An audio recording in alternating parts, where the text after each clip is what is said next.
नमस्कार दोस्तों, स्वागत है आपके अपने यूट्यूब चैनल गाइड सर में।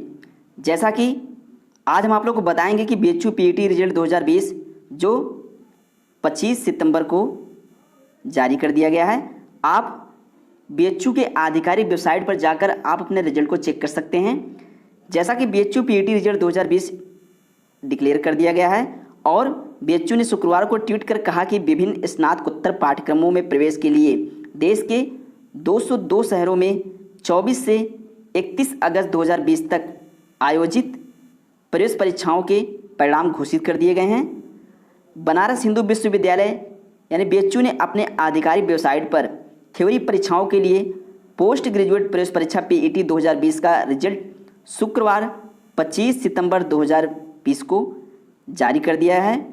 उम्मीदवार जो थ्योरी परीक्षा में उत्तीर्ण हुए हैं वे अपने रोल नंबर और डेट ऑफ बर्थ यानी जन्म तिथि का उपयोग करके, साथ ही साथ इसका जो ये लिंक है इसको हम आपको डिस्क्रिप्शन में दे देंगे, आप वहाँ पे जाकर चेक कर सकते हैं या आप गूगल पे जाकर इंटर करें क्या बीएचयू की जो आधिकारिक वेबसाइट है bhuonline.in को, आप उस पर भी जाकर अपने बीएचयू पीईटी 2020 का रिजल्ट आप चेक कर सकते हैं। ठीक, फिर उसके बाद आता है कि बीएचयू पीईटी 2020 रिजल्ट कैसे चेक करें। आइए आपको हम स्टेप बाय बता देते हैं कि आप कैसे चेक करेंगे। जैसे ही आप bhuonline.in जैसे ही आप इंटर करेंगे इसकी आधिकारिक वेबसाइट, वैसे ही क्या होगा कि मुख्य पृष्ठ पर आपको बीएचयू पीईटी थ्योरी रिजल्ट 2020 के लिंक आपको दिखने लगेंगे। आप उसको क्या करेंगे, क्लिक करेंगे। जैसे ही आप क्लिक करेंगे क्या होगा कि डिस्प्ले स्क्रीन पर एक नया पेज दिखाई देगा। उसमें अपने क्रेडेंशियल आप जैसे ही दर्ज करेंगे उसके बाद क्या होगा कि बीएचयू पीईटी 2020 रिजल्ट अपने स्क्रीन पर प्रदर्शित आपको दिखने लगेगा। और जैसे ही वो स्क्रीन पर दिखेगा बीएचयू पीईटी 2020 रिजल्ट, उसको आप क्या करें, डाउनलोड कर लें ताकि वह भविष्य के संदर्भों के लिए वह प्रिंट आउट आपके काम आए। जैसा कि आपका यह प्रिंट आउट काउंसलिंग में भी आपको लग सकता है, जब आपको बीएचयू अपने आधिकारिक वेबसाइट से आपको काउंसलिंग के लिए बुलाएगा। उसके बाद क्या है कि आधिकारिक वेबसाइट पर जारी नोटिस के अनुसार पीईटी 2020 के तहत विभिन्न पाठ्यक्रमों में प्रवेश के लिए जो काउंसलिंग है वह 8 अक्टूबर 2020 और स्नातक की जो काउंसलिंग है यानी यूटी 2020 की जो काउंसलिंग है वो 10 अक्टूबर 2020 से शुरू होने की संभावना है। यानी बीएचयू ने अपने आधिकारिक वेबसाइट से यह कहा कि काउंसलिंग जो है पीईटी की वो 8 अक्टूबर 2020 और स्नातक यूटी की 10 अक्टूबर 2020 से शुरू होने की संभावना है। उसके बाद कहा गया है कि इलेक्ट्रॉनिक रूप से कॉल लेटर जारी किए जाएंगे। सभी उम्मीदवारों को सलाह दी जाती है कि वे काउंसलिंग अनुसूची यानी काउंसलिंग अनुसूची उसका एक शेड्यूल वो अपने आधिकारिक वेबसाइट पर वो डालेगा। उसके बाद जो कट ऑफ अंक है वो भी अपलोड किया जाएगा। प्रवेश की पेशकश जो है और शुल्क भुगतान की समय सीमा कब तक रहेगी और आपको छात्रावास आवंटन किए जाएंगे।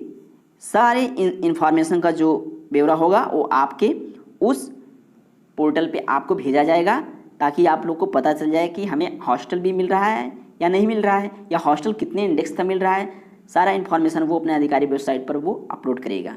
ठीक, आप उस पर जाकर अपने रोल नंबर और डेट ऑफ बर्थ के जरिए आप उस लिंक पर आप देख सकते हैं। जैसा कि विश्वविद्यालय प्रवेश परीक्षा पोर्टल www.bhuonline.in को चेक करते रहें। इसके अलावा उम्मीदवार इस लिंक पे यानी कि बीएचयू ने जो जारी किया है पीईटी 2020 का रिजल्ट, उसका जो एडमिट कार्ड है और उसके रिजल्ट, इन सारी नतीजों को आप इस लिंक पर भी आप डाउनलोड कर सकते हैं। जैसा कि ये इसका आधिकारिक वेबसाइट लिंक है। ठीक, आइए हम आप लोग को बताते हैं कि वह लिंक जैसे ही आप क्लिक करेंगे तो कुछ इस प्रकार का आपको इंटरफेस दिखेगा। आप इसमें देख सकते हैं ऑप्शन दिख रहा है कि इसमें आप रोल नंबर डालेंगे और इसमें आप क्या डालेंगे, डेट ऑफ बर्थ, जो डेट और मंथ दिया हुआ है इसमें आप डालेंगे। उसके बाद आप इंटर करेंगे तो उसके बाद आपका पीईटी 2020 का रिजल्ट आपको दिख जाएगा। प्रत्येक कोर्सेज के जो उम्मीदवार हैं आप यहाँ पे देख सकते हैं अपना रोल नंबर और डेट ऑफ बर्थ डालकर। वैसे ही आपको यहाँ पे क्या होगा, आपका जो रिजल्ट है आपको शो करेगा कि आपने इस प्रवेश परीक्षा में आपने कितना इंडेक्स प्राप्त किया है, यानी कितना मार्क आपने प्राप्त किया है, आपको यहाँ पे दिख जाएगा। उसके बाद आता है आधिकारिक वेबसाइट bhuonline.in पर जाएं आप। और जैसे ही आप इस पर जाएंगे तो स्नातक कोर्स आयोजित हुई प्रवेश परीक्षा का रिजल्ट जारी करने वाला और साथ ही साथ जो BHU LLB और B.Ed कोर्सेज की जो प्रवेश परीक्षा का जो रिजल्ट है वो कब तक जारी कर रहा है, या वह 30 सितंबर 2020 तक जारी करेगा। ठीक, किस किस कोर्सेज का, BHU LLB और B.Ed या B.Ed स्पेशल कोर्सेज के जो रिजल्ट हैं वो 30 सितंबर 2020 तक जारी करेगा। साथ ही साथ उसने यह भी कहा है अपने आधिकारिक वेबसाइट से कि 9 सितंबर से 18 सितंबर के बीच आयोजित हुई विभिन्न कोर्सेज की प्रवेश परीक्षाओं के नतीजे जो होंगे वो 5 अक्टूबर तक जारी करेगा। यानी अधिकांश स्नातक कोर्सेज प्रवेश परीक्षाओं के जो नतीजे होंगे वो अक्टूबर के पहले सप्ताह तक जारी कर दिए जाएंगे, जैसा कि वह अपने इस आधिकारिक वेबसाइट के माध्यम से उसने कहा है। आइए जान लेते हैं कि BHU UET और BHU PET में कौन कौन से कोर्सेज आते हैं। तो BHU UET की बात करें एडमिशन प्रक्रिया में, तो उसमें जो अंडर ग्रेजुएट कोर्सेज जो आते हैं वो LLB कोर्सेज हो गए, B.Ed या B.Ed स्पेशल एजुकेशन हो गया, BPEd हो गया, BFA हो गया, BPA हो गया, BA ऑनर्स हो गया, आर्ट्स से BA ऑनर्स सोशल साइंस हो गया, BCom ऑनर्स हो गया एंड BCom FMM हो गया, और BSc ऑनर्स हो गया एग्रीकल्चर से, BA LLB हो गया, BSc ऑनर्स मैथ हो गया और BSc ऑनर्स बायोलॉजी ETC। यह सारे जितने भी कोर्सेज हैं वो BHU UET यानी BHU अंडर ग्रेजुएट कोर्सेज के अंतर्गत आते हैं। उसके बाद आइए जान लेते हैं कि जो BHU PET कोर्सेज हैं प्रत्येक छात्र के लिए प्रवेश में वो कौन कौन से सब्जेक्ट आते हैं। BHU PET की बात करें तो इंस्टीट्यूट ऑफ साइंस आ जाता है, कॉमर्स आ जाता है, सोशल साइंस आ जाता है, इन्वायरमेंटल का क्षेत्र आ जाता है, उसके बाद इंस्टीट्यूट ऑफ एग्रीकल्चर का भी क्षेत्र आ जाता है कि BHU PET के अंतर्गत ये सब कोर्सेज आते हैं। ठीक, आइए अब जान लेते हैं कि BHU PG सीट जो डिस्ट्रीब्यूशन किया है वह प्रत्येक डिपार्टमेंट में कितनी कितनी मैक्सिमम और मिनिमम सीटें हैं। आइए उसके बारे में आपको बताते हैं कि BHU PG सीट डिस्ट्रीब्यूशन कितनी है प्रत्येक डिपार्टमेंट में। कि जैसा कि आप इसमें देख रहे हैं कि पहला जो आता है इंस्टीट्यूट ऑफ साइंस, इसमें जो जनरल कोर्सेज हैं MSc यानी master of science physics, master of science chemistry, master of science geology, master of science in geology, master of science botany, master of science in computer science, master of science in biochemistry, master of science tech in geophysics. इसमें maximum सीटें कितनी दी गई हैं और maximum सीटों के साथ साथ इसमें उस कोर्सेज के कोड क्या हैं इसमें दिया गया है। जैसा कि MSc फिजिक्स की बात करें, डिपार्टमेंट ऑफ फिजिक्स में मैक्सिमम कितनी सीटें हैं, 96 सीटें हैं। उसके बाद डिपार्टमेंट ऑफ केमिस्ट्री की बात करें उसमें भी कितनी मैक्सिमम सीटें हैं, 96 सीटें हैं। उसके बाद डिपार्टमेंट ऑफ जियोलॉजी की बात करें उसमें मैक्सिमम 54 सीटें हैं। तो इस प्रकार से सभी कोर्सेज के मैक्सिमम सीटें इसमें दी गई हैं। उसके बाद हम देख लेते हैं कि प्रोफेशनल कोर्स जो आता है हमारा MCA यानी मास्टर ऑफ कंप्यूटर एप्लीकेशन, इसमें जो डिपार्टमेंट ऑफ कंप्यूटर साइंस है उसमें कितनी सीटें हैं मैक्सिमम, यानी 57 यानी 57। उसके बाद इसका जो कैंपस के बाहर जो इसको है राजीव गांधी साउथ कैंपस, उसमें मैक्सिमम सीटें कितनी दी गई हैं, 25। तो इस प्रकार से मैंने आपको बताया कि इंस्टीट्यूट ऑफ साइंस के अंतर्गत आने वाले जो कोर्सेज हैं उसमें डिपार्टमेंट की जो मैक्सिमम सीट कितनी अवेलेबल की गई हैं उसके बारे में हमने आपको यहाँ पे बताया। ठीक, उसके बाद फीस कितनी है इसमें आपको नोट के तौर पे दिया गया है, आप इसमें जान सकते हैं कि कितनी कितनी फीसें लगती हैं पर सेमेस्टर के हिसाब से। ठीक, जो स्पेशल कोर्सेज हैं उनके बारे में। कॉमन सब्जेक्ट कोर्सेज MA या MSc, आइए इसके बारे में जान लेते हैं कि इसके अंतर्गत आने वाले जो कोर्सेज हैं उसके डिपार्टमेंट में मैक्सिमम सीटें कितनी अवेलेबल हैं। जिसमें पहला आता है MA या MSc इन होम साइंस यानी गृह विज्ञान। तो उसके अंतर्गत जो डिपार्टमेंट में जो सीटें अवेलेबल की गई हैं मैक्सिमम कितनी हैं, 64 यानी 64 सीटें अवेलेबल की गई हैं डिपार्टमेंट ऑफ होम साइंस। फिर उसके बाद आता है कमच्छा में कितनी सीटें अवेलेबल की गई हैं, 37 यानी 37। उसके बाद राजघाट कैंपस में कितनी सीटें अवेलेबल की गई हैं, 37। जैसा कि अगर कोई छात्र मास्टर ऑफ साइंस या master of art in mathematics, अगर कोई मैथमेटिक्स विषय से MSc या MA करना चाहता है तो डिपार्टमेंट ऑफ मैथमेटिक्स में जो सीटें अवेलेबल की गई हैं मैक्सिमम वो कितनी सीटें हैं, 143 यानी 143 सीटें अवेलेबल की गई हैं डिपार्टमेंट ऑफ मैथमेटिक्स में। फिर उसके बाद आता है MA या MSc इन तो डिपार्टमेंट ऑफ स्टैटिस्टिक्स में जो सीटें अवेलेबल की गई हैं वो 64 सीटें यानी 64 सीटें अवेलेबल की गई हैं। उसके बाद आता है एमए या एमएससी इन साइकोलॉजी, उसमें मैक्सिमम सीटें कितनी हैं? डिपार्टमेंट ऑफ साइकोलॉजी में 64 हैं। उसके बाद आता है एमए इन साइकोलॉजी, अगर कोई मास्टर ऑफ आर्ट्स से साइकोलॉजी करना चाहता है तो उसके लिए आर्य महिला पोस्ट ग्रेजुएट कॉलेज में 37 सीटें हैं, राजघाट कैंपस में 37 सीटें हैं, कमच्छा में 37 सीटें हैं और डीएवी पीजी कॉलेज में 37 सीटें अवेलेबल हैं। उसके बाद आता है एमए या एमएससी इन जियोग्राफी, यानी डिपार्टमेंट ऑफ जियोग्राफी में मैक्सिमम सीटें कितनी हैं? 81 हैं। और अगर master of art in geography जो राजघाट कैंपस है उसमें 37 सीटें अवेलेबल हैं। इस प्रकार से हमने कॉमन सब्जेक्ट कोर्सेज एमए या एमएससी क्षेत्र के अंतर्गत आने वाले सब्जेक्ट का जो डिपार्टमेंट है उसमें कितनी मैक्सिमम सीटें हैं इसके बारे में हमने आप लोग को बताया। उसके बाद आता है फैकल्टी ऑफ सोशल साइंस, जिसमें MA in economics, MA in history, MA in political science, MA in sociology, इसमें कितनी मैक्सिमम सीटें दी गई हैं? इन प्रत्येक विषय के जो डिपार्टमेंट में जो सीटें अवेलेबल हैं मैक्सिमम यहाँ पे दी गई हैं, आप इसमें देख सकते हैं। ठीक, उसके बाद आता है फैकल्टी ऑफ कॉमर्स, जैसा कि आप इसमें देख सकते हैं जनरल कोर्सेज जो आते हैं, मास्टर ऑफ कॉमर्स यानी एमकॉम अगर कोई छात्र करना चाहता है तो उसके लिए जो सीटें अवेलेबल की गई हैं डिपार्टमेंट में, तो डिपार्टमेंट ऑफ कॉमर्स में कितनी मैक्सिमम सीटें हैं एमकॉम के लिए? 193 यानी 193। डीएवी पीजी कॉलेज में कितनी सीटें अवेलेबल की गई हैं? 40 यानी 40। उसके बाद आता है आर महिला पीजी कॉलेज, उसमें कितनी मैक्सिमम सीटें अवेलेबल की गई हैं? 40 यानी 40। उसके बाद आता है स्पेशल कोर्स ऑफ स्टडी के अंतर्गत एमबीए रिस्क एंड इंश्योरेंस, दूसरा आता है MBA foreign trade, MBA financial management. इसके अंतर्गत जो डिपार्टमेंट ऑफ कॉमर्स है उसमें जो मैक्सिमम सीटें अवेलेबल हैं वो 40, 40 और 59 हैं और मिनिमम जो सीटें अवेलेबल की गई हैं 15 तीनों में अवेलेबल की गई हैं। ठीक, आप यहाँ देख सकते हैं। उसके बाद आता है institute of environment and sustainable development, इसके अंतर्गत जो जनरल कोर्स है MSc in environmental science, earth and atmospheric science, दूसरा आता है MSc in environmental science ecological science, तीसरा आता है MSc in environmental science environmental biotechnology. इसके अंतर्गत जो मैक्सिमम सीटें अवेलेबल की गई हैं 12, 12, 12 तीनों में अवेलेबल हैं और मिनिमम जो सीटें हैं वो 555 हैं।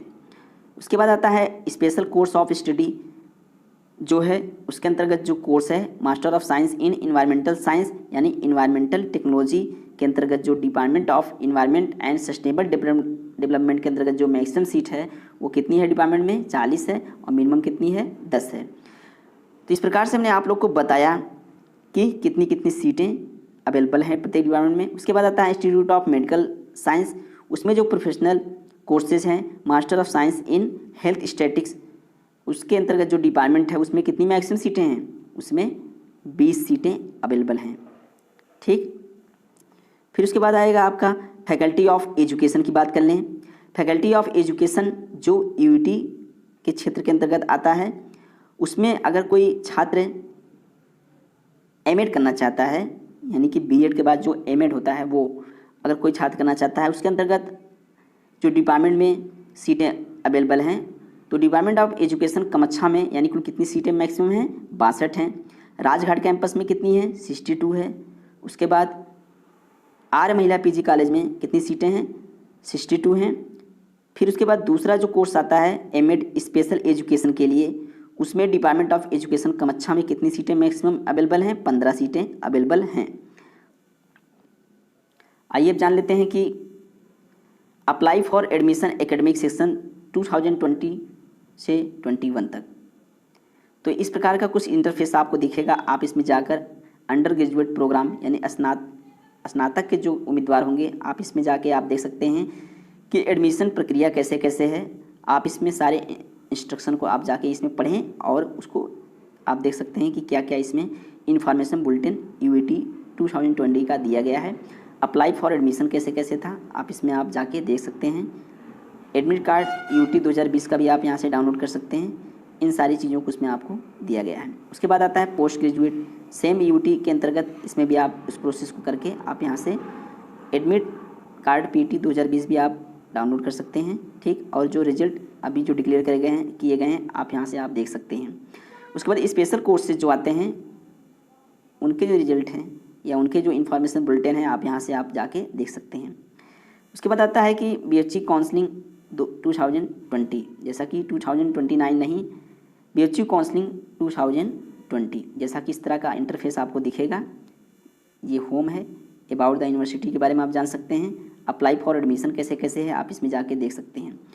उसके बाद जो आता है एडमिशन कमेटी जो है वो UG एडमिशन कमेटी और PG एडमिशन कमेटी आप इसमें जाके देख सकते हैं। स्नातक के छात्र इस पर क्लिक करेंगे और पोस्ट ग्रेजुएट के जो छात्र हैं, स्नातकोत्तर के छात्र, इस पर क्लिक करके आप जाके सारे प्रोसेस को आप देख सकते हैं। उसके बाद जो स्टूडेंट काउंसलिंग सेक्शन जो बना हुआ है, अंडर ग्रेजुएट जो स्नातक के छात्र हैं वो इस पर लॉगिन करेंगे और पोस्ट ग्रेजुएट जो PET के जो छात्र हैं इस पर लॉगिन करके वो स्टूडेंट काउंसलिंग सेक्शन को आप देख सकते हैं। ठीक, उसके बाद फिर आता है फाइंड योर काउंसलिंग शेड्यूल। जो काउंसलिंग शेड्यूल जो जारी की जाएगी, अगर उसको आपको जानना है कि शेड्यूल अंडर ग्रेजुएट के जो उम्मीदवार हैं उनका कब कब शेड्यूल किस डेट को पड़ रहा है इंडेक्स के आधार पर, आप इस पे जाकर आप देख सकते हैं क्लिक करके। और पोस्ट ग्रेजुएट के जो उम्मीदवार हैं आप इस पे जाकर देख सकते हैं कि काउंसलिंग शेड्यूल क्या क्या है। आप इसमें यहाँ पे सारा इन्फॉर्मेशन आप जाके इस पर क्लिक करके आप देख सकते हैं जब काउंसलिंग डेट BHU के आधिकारिक वेबसाइट द्वारा जारी कर दिया जाएगा। उसके बाद क्या हुआ कि काउंसलिंग पोर्टल जो है इस पर आप जैसे ही क्लिक करेंगे कि आप सारा प्रोसेस जो है वो आप जान जाएंगे कि काउंसलिंग प्रक्रिया के दौरान हमें कौन कौन से डॉक्यूमेंट ले जाने हैं, उसमें सारा प्रोसेस आपको दिया गया है। या जैसे ही BHU काउंसलिंग लेटर जैसे ही वो उम्मीदवार को भेजता है तो उसमें भी वो सारा प्रोसेस दिया रहता है कि आप काउंसलिंग जिस डेट को और जिस समय पे आप अवेलेबल होंगे उस डिपार्टमेंट में, वहाँ पे आपको कौन कौन से डॉक्यूमेंट आपको देने हैं, एडमिट कार्ड भी लाने हैं, रिजल्ट भी लाने हैं। जो एडमिट कार्ड जो आप डाउनलोड किए रहेंगे उसको आप वहाँ लेके उपस्थित होंगे। उसका सारा इन्फॉर्मेशन वो काउंसलिंग लेटर में भी दिया रहता है कि आपको ये ID लेके आना है। तो इस प्रकार से हमने आप लोग को बताया कि BHU PET रिजल्ट कब जारी किया गया और BHU PET प्रत्येक कोर्सेज में डिपार्टमेंट में जो मैक्सिमम सीटें अवेलेबल की गई हैं इसके बारे में भी हमने आप लोग को बताया, और स्पेशल कोर्सेज में भी कितनी मैक्सिमम सीटें हैं इसके बारे में भी हमने आप लोग को पूरा डिटेल रूप से बताया कि इतनी इतनी सीटें मैक्सिमम प्रत्येक डिपार्टमेंट में अवेलेबल हैं और मिनिमम सीटें भी कितनी हैं इसके बारे में भी बताया। तो इस प्रकार से जैसे ही ये BHU काउंसलिंग डेट जैसे ही आता है उसका जो पूरा डिटेल है आपको हम अपने इस चैनल पे आपको देंगे कि इस डेट को काउंसलिंग प्रक्रिया प्रारंभ हो रही है। तो थैंक्स फॉर वाचिंग वीडियो। हमारे चैनल गाइड सर को आप लाइक करें, सब्सक्राइब करें और नीचे लगे बेल आइकन को भी प्रेस कर लें ताकि इसके जो अगले नोटिफिकेशन का जो वीडियो होगा आपको इस चैनल पे प्राप्त हो। थैंक्स।